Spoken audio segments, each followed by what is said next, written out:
Muito bem. É, então, o que é o diabetes mellito? Né?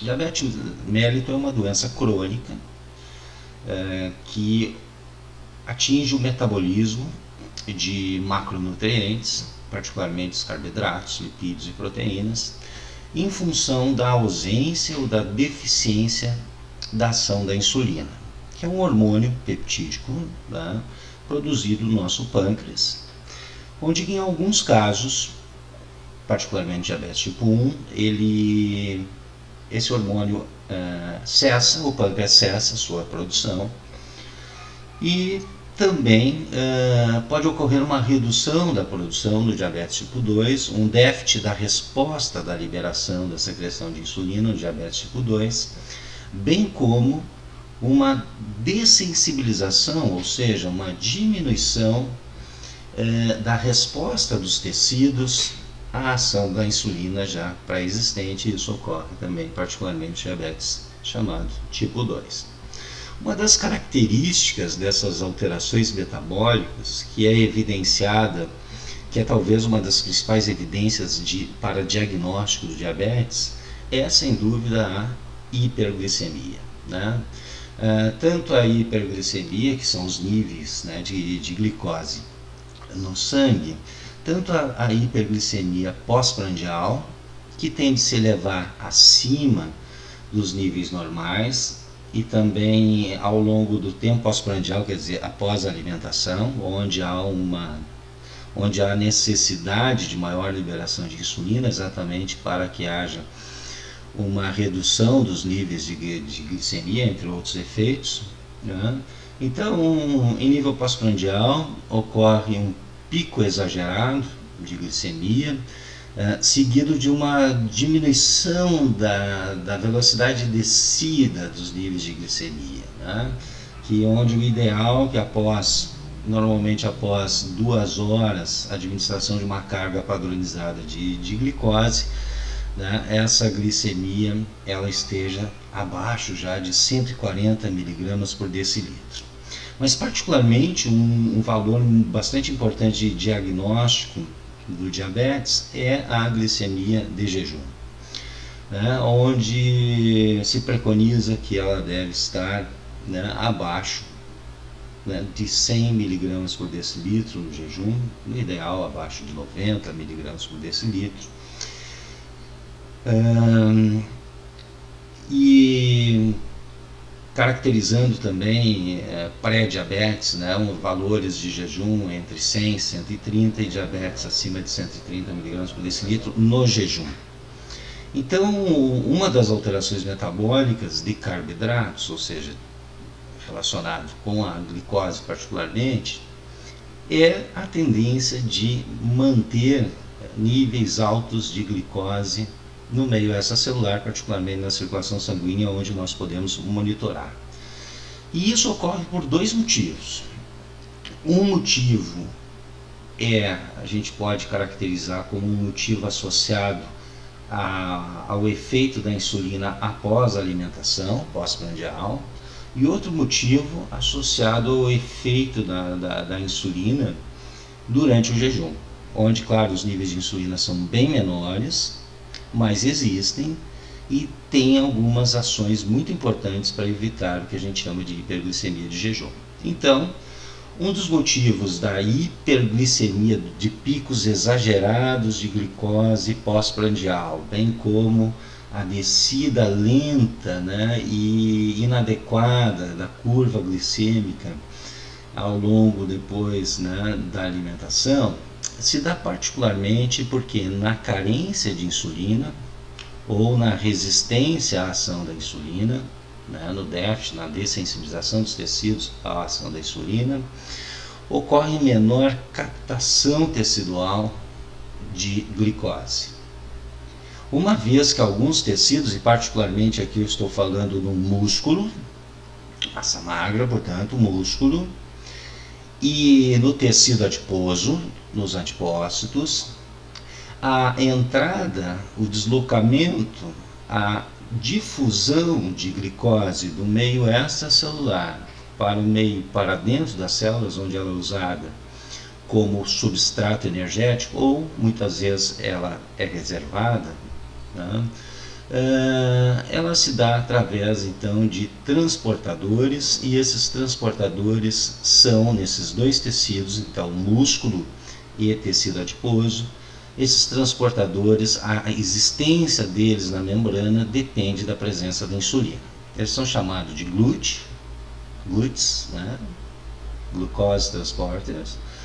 E particularmente existe aí um grupo, né, subfamílias de GLUT, que vão de 1 a 7, e particularmente o GLUT4 é um GLUT, então, um transportador de glicose que depende da presença da insulina para essa proteína transportadora se expor na membrana e, portanto, permitir que a glicose entre do meio extracelular para dentro das células do músculo esquelético, liso, e cardíaco, e também dos adipócitos.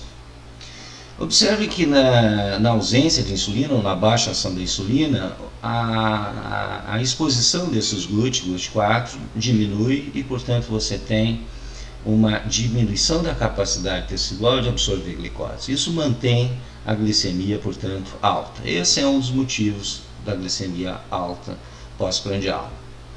O outro motivo, né, que explica a hiperglicemia de jejum não se trata então da incapacidade ou da diminuição da capacidade de absorção do músculo e do tecido adiposo de absorver glicose, né? Até porque a glicemia de jejum não é mais aquela glicose do alimento, né? Essa glicose já foi interiorizada, já foi oxidada ou foi armazenada na forma, né, de reserva de glicose, que é o glicogênio, ou foi convertida em lipídios, né? De fato, no jejum, nós precisamos manter a glicemia basal, mínima necessária para o funcionamento de alguns tecidos que não conseguem usar outros substratos energéticos além da glicose, da glicose e de alguns ou poucos outros substratos, e não conseguem de fato usar gorduras para obter energia. Então nós precisamos manter a glicemia mesmo no jejum prolongado, o mínimo necessário, porque senão esses tecidos não vão conseguir, não vão ter substrato energético, ou seja, glicose. Eles são dependentes de glicose para se manterem em atividade.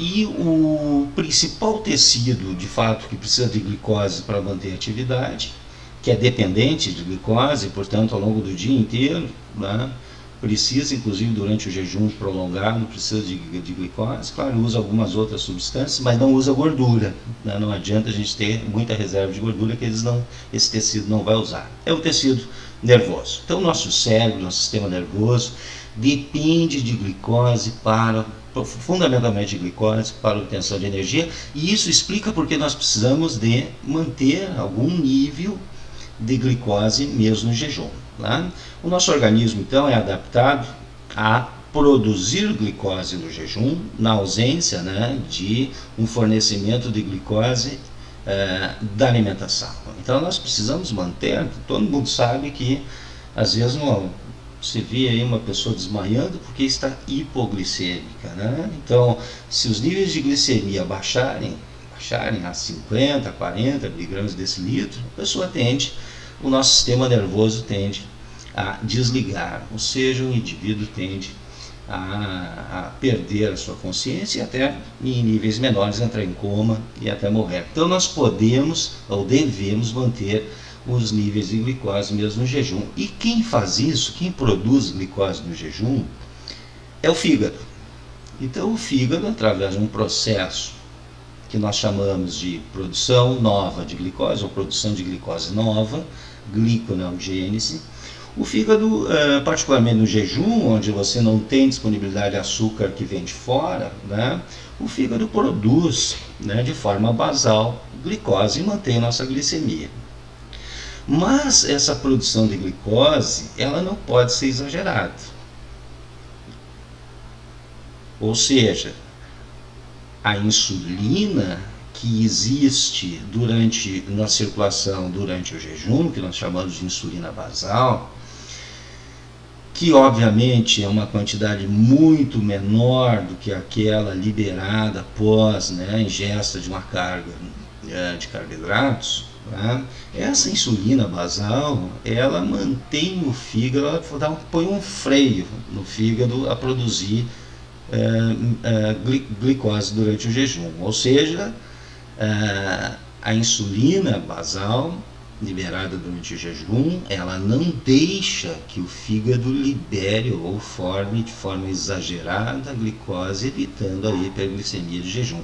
Então, enquanto que é importante que o fígado produza glicose, é fundamental, né, durante o jejum para o funcionamento do nosso sistema nervoso, que é sensível, portanto, à falta de glicose no sangue, mas mesmo assim há necessidade de um freio, né? E esse freio é exatamente a insulina basal. Claro que depois que você come, os níveis de insulina sobem e essa quantidade maior de insulina no sangue inibe totalmente a gliconeogênese, né, a formação de glicose no fígado, até porque você tem disponibilidade de glicose que está vindo do alimento e, pelo contrário, em vez de produzir, nós vamos acabar aumentando a captação, né, do sangue para os tecidos e não a liberação do fígado para o sangue. Perfeito? Então, hiperglicemia é uma alteração metabólica característica da ausência, da redução ou da dessensibilidade dos tecidos à insulina, e isso se dá por dois motivos. Pela falta, né, da presença ou pela diminuição da presença de GLUT4, quando os níveis de insulina sobem em nível pós-prandial, após a alimentação, onde há maior exigência do pâncreas em liberar insulina, e isso faz com que haja menor absorção e, portanto, maior nível de glicose extracelular. E o segundo motivo, como acabei de explicar, é durante o jejum a formação exagerada de glicose pelo fígado, ou seja, uma ativação muito grande da gliconeogênese. Os lipídios também são afetados pela falta, carência ou dificuldade da insulina em gerar suas ações. Tá? De fato, à medida que você não consegue usar glicose para a obtenção de energia, uma vez que a captação dela é diminuída nos tecidos dependentes, obviamente, de insulina para captar glicose, nós passamos a ter que utilizar o músculo, por exemplo, o músculo cardíaco, o músculo esquelético, não só para o movimento, mas para a termogênese. Ou seja, nós passamos a utilizar mais lipídios, ácidos graxos como fonte energética. Então, as principais fontes de lipídios que nós temos estão no tecido adiposo. Isso quer dizer que na ausência de insulina, a dificuldade do efeito da ação da insulina, as reservas de lipídios no tecido adiposo começam a ser mobilizadas, liberados no sangue para a utilização energética em outros tecidos. Então há uma tendência, obviamente, de diminuição de massa graxa, emagrecimento, há uma tendência de aumento dos níveis de lipídios na circulação, e isso predispõe, obviamente, em longo prazo, em médio e longo prazo, predispõe doenças cardiovasculares, predispõe aterosclerose, predispõe elevação da pressão arterial, predispõe infarto agudo do miocárdio, predispõe acidente vascular cerebral. E outra questão muito importante relacionada com o aumento da oxidação de lipídios, particularmente no fígado, é que o excesso de oxidação, de obtenção de energia, portanto, de ácidos graxos no fígado, de oxidação de ácidos graxos no fígado, acaba tendo como um metabólito residual os chamados metabólito residual, quer dizer, um produto da oxidação, um resíduo, um lixo metabólico, a gente pode chamar assim, os chamados corpos cetônicos.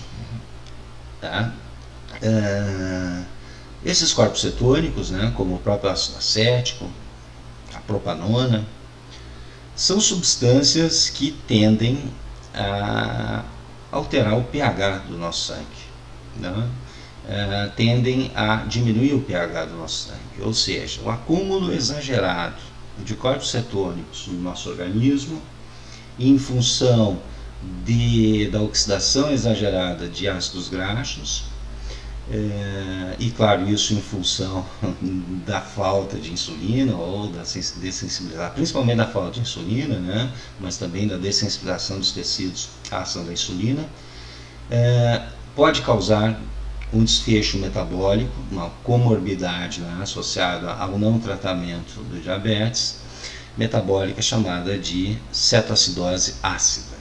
Então, cetoacidose exatamente porque o acúmulo de ácidos de corpos cetônicos no nosso organismo tende a reduzir o pH e causar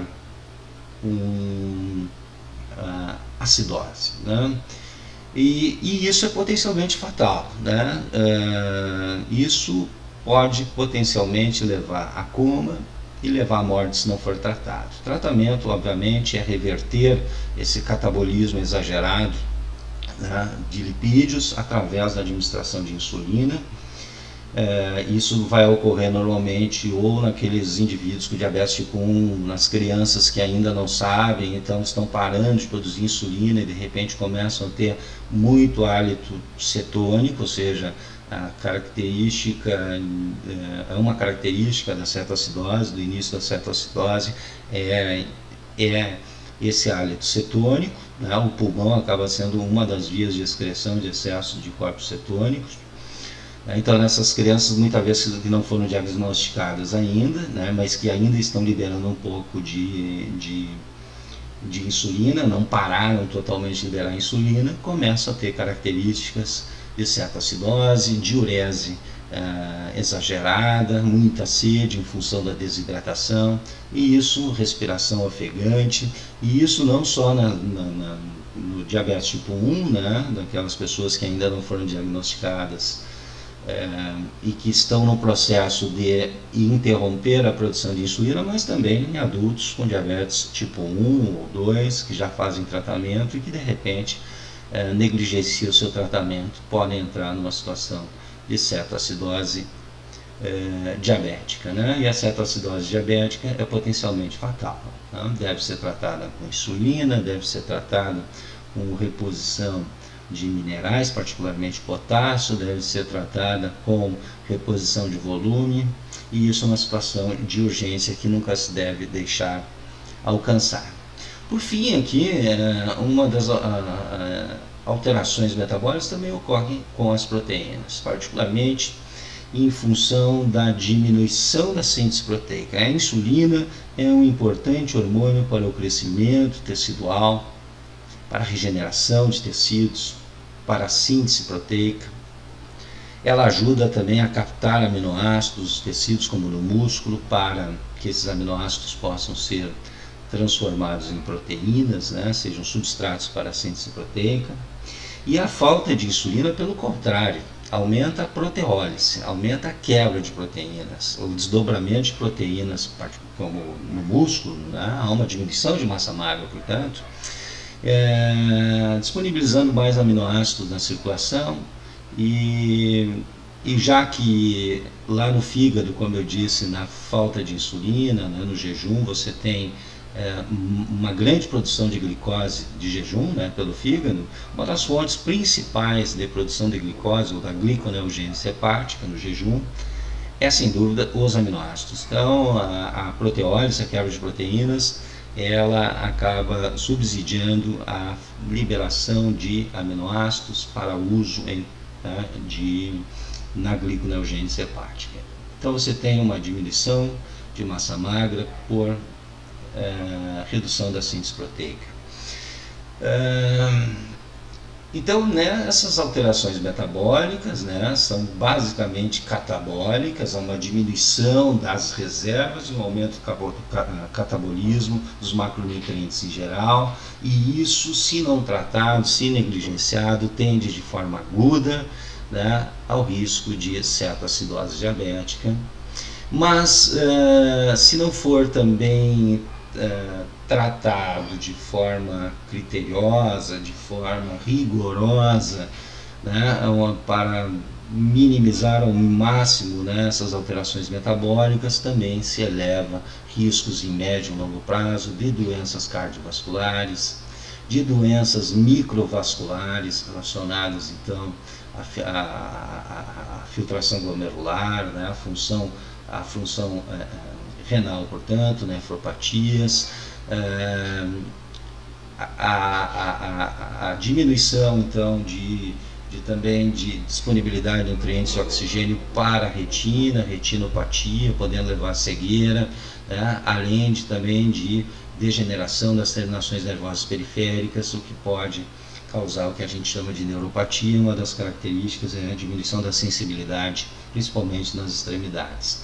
Então, o que está muito associado a lesões que a pessoa não sente, né? E acaba, juntamente com a diminuição da circulação do tecido, a oxigenação, a dificuldade de regeneração do tecido, isso muitas vezes evolui em feridas mais graves, que podem até levar amputações, portanto, né, principalmente em nervos inferiores. Isso então são comorbidades, né, cardiovasculares, renais, que vão evoluir à medida que o paciente ele não trata de forma adequada ao longo do tempo essas alterações metabólicas, que não é simplesmente a hiperglicemia.